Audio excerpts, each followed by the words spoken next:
Hi, everybody. Thank you so much for all of the incredible love and support. I got a bunch of comments and emails from all of you just saying that you were excited about this next chapter.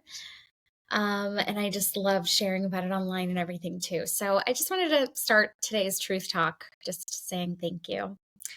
I feel really encouraged to figure this all out with all of you and be on the journey with you. And yeah, it feels really good. It feels like I am just showing up and taking it one step at a time. And I usually, feel like I have to have this huge plan and everything mapped out and everything perfect.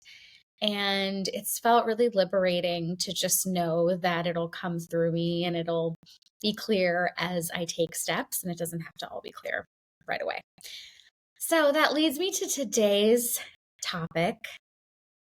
I've been listening to a book, which many of you might have heard before. It's called A New Earth by Eckhart Tolle.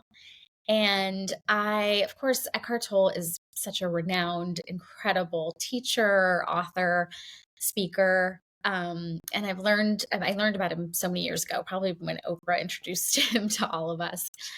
And I remember when I first learned about him, and for many, many years, I felt like, honestly, I couldn't absorb most of the information that he was trying to teach. I felt like I was bored. I was kind of like, just nothing was getting through. And I know I'm not the only person who's felt that about his style of teaching and his way of expressing himself and sharing his teachings with the world. But it really, it had me not really be interested in his work for a long time. And then last year, I read The Power of Now. I listened to The Power of Now. I'm an audiobook person. And I was just telling someone recently that, it was a book that I listened to like many times throughout the year. It wasn't like I listened to it and then I'm done. I just kept picking it up, kept listening to it. Like before work, I would listen to it when I was like frustrated about something. It was just really, really, really helpful. And he says in his teachings that you come to the work when it is your time, when your level of consciousness, your level of awareness is ready to meet the work, ready to meet the teachings. And I will say, I definitely, as much as it's like kind of humbling, because I'm like, all right, so for decades, I just like wasn't ready. But yeah, I kind of think that's true. And so I had read A New Earth before, but I guess I wasn't conscious because I really didn't absorb anything. It kind of felt like it went in one ear and I learned about maybe a few things, but I didn't really take that much away from it. Which, considering it's like Oprah's favorite book, and I've heard so many people talk about how transformative it is and all this stuff, I was like, kind of surprised it didn't really hit.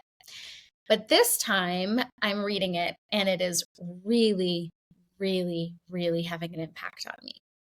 And there's one thing that he talks about in this book that I wanted to talk to you all about today.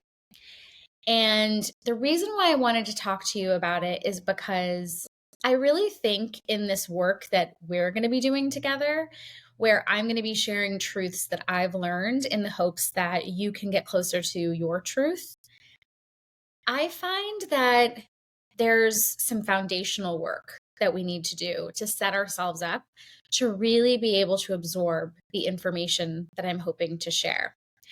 And one of the things that he talks about is how there's a difference between playing the role of happy and actually being happy. And this is a really kind of entry level conversation when we're talking about self help or life coaching or anything like that. So it's something that you might have already heard before. You might be like, Nitika, this is so like, first level, beginner level. And it is in a lot of ways. But what happened to me when I heard him say this was I had this flash of my life. And I sort of saw how for many, many years, I was playing the role of happy. I was so polite, so friendly, so like trying to be, liked, by others, trying to be in line in a way that was palatable for others, right? And all of the things I just said, there's nothing really wrong with that. It's not like I was committing any crime or I was trying to be harmful. It was all very well intentioned and also very quote unquote normal. But what I had to realize through many, many years of working on myself and also my nervous system work in the last few years has really shown me this too, that playing the role of happy and playing the role of nice is not the same thing as actually embodying it and being kind or being nice or being happy. And when I first became a life coach when I was about 22, 23, I learned what ontology was. And ontology, for those of you who don't know, is the study of being. So there's an entire world that focuses just on who are you being in this moment. And I remember when I first learned about like, what is this being thing? Like, I'm pretty sure I'm being happy. Like, what's the big deal? I learned the nuance. And this was an example that was given to me a long time ago. And it kind of like relates to someone maybe being passive aggressive or someone having inner resentment. You could be messaging with me, you and I are messaging and I'm like, hey, like, how are you? Like, just going back and forth with you. And all of a sudden you could say something and my response could be friendly, but who I'm being underneath could be mad, frustrated, hurt. Given me, that's probably more likely what would come up is that I would be deeply hurt, but I'd be saying, oh yeah, no problem. Thanks so much for letting me know. Like, that's great. Like, hope you have fun on that trip that I wasn't invited to, or whatever the thing is, right?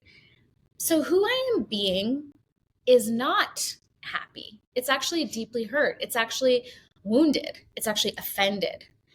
But I am playing the role of being nice, being friendly, being kind, being happy. And with the example that I just gave you, it doesn't really matter, I don't think, in the grand scheme of my life, right? There are times when I even think playing a role is somewhat appropriate in a moment, right? And I think that there's honestly nothing wrong with that from time to time. But the challenge is when we start to look at our lives and everywhere we look, with everyone we know, we are playing a role. And it's not because the other person is making us play a role, which, especially when you're in intimate relationships, like with family, close friends, romantic relationships, it can make it seem, or it can feel like, well, this person, I have to be super friendly with this person because they're always annoyed or they're always this. No one is making us play that role. We are playing that role. We are choosing and allowing ourselves to play that role. And again, it can seem very reasonable and very justified. But what happens when your entire life is made up of you playing a role? I've had to look at that in my own life. One of the greatest roles I have ever played, if there were Oscars for this, I probably would get one, was the role of being deeply, deeply sick.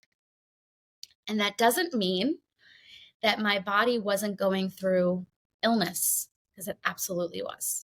Absolutely. Many, many, many, many, many, many times over. But there was an added layer of me playing the role of me being a sick person.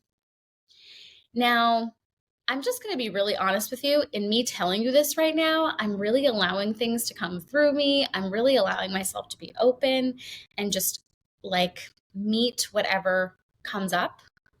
I didn't plan on talking to you about the role of illness.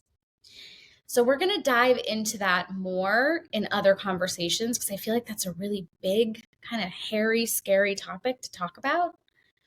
But I want us to start being open to how are we playing roles in our life? If illness is like you're so confused or you're stressed or frustrated, even the thought of that being a role, you can put that on the side for right now. No one is forcing you into like you have to face everything today.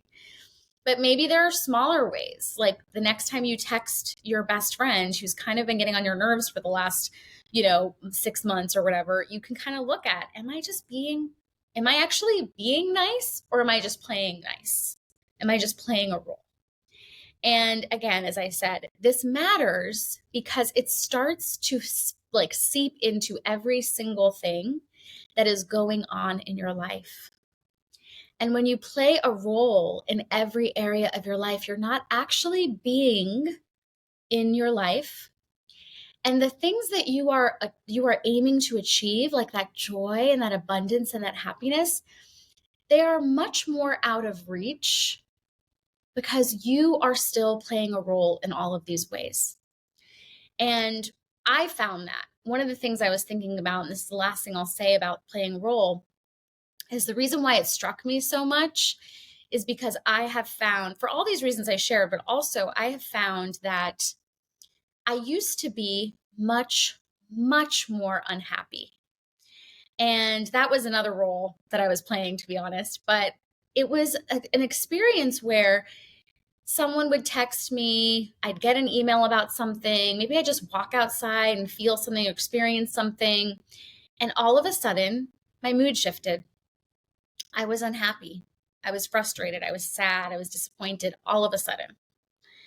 And what I learned was once I changed and really did the work to shift my being, who I was being in every moment, and have that meet genuine, authentic reality, my entire reality shifted.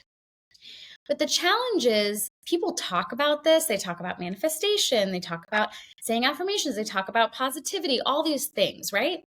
But I'm not talking about it as a one-step quick fix conversation. I am saying that it takes much, much work, effort, and commitment on our part in a lot of ways to rewire our entire system so that we can show up for the joy, the happiness, and the way that we really want to be in our lives. So I hope that this was helpful. I hope it resonated. I want to hear from you in the comments. I know I always say that, but comments are truly my favorite part of doing this because I get to hear what's resonating and what's not. I want to know, did this land? Did this make you mad? Did this liberate you? I want to hear about it. And I am figuring out what we're doing here with Truth Talks as I go. And so thank you. There's been some of you who have opted in to become a paid subscriber. Right now, everything is available for free, but I am going to be rolling out some really exciting paid subscription options. So those of you who are subscribing to that early, I really appreciate the support. And I can't tell you, like, it just gives me that boost to be like, okay, people are really into this. Let's keep going. So there's no obligation to do that, but I appreciate those of you who have done that early, and I'm excited to show you what I'm going to be rolling out soon. Thank you so much for being here for Truth Talks with Nitika, and I will see you next time.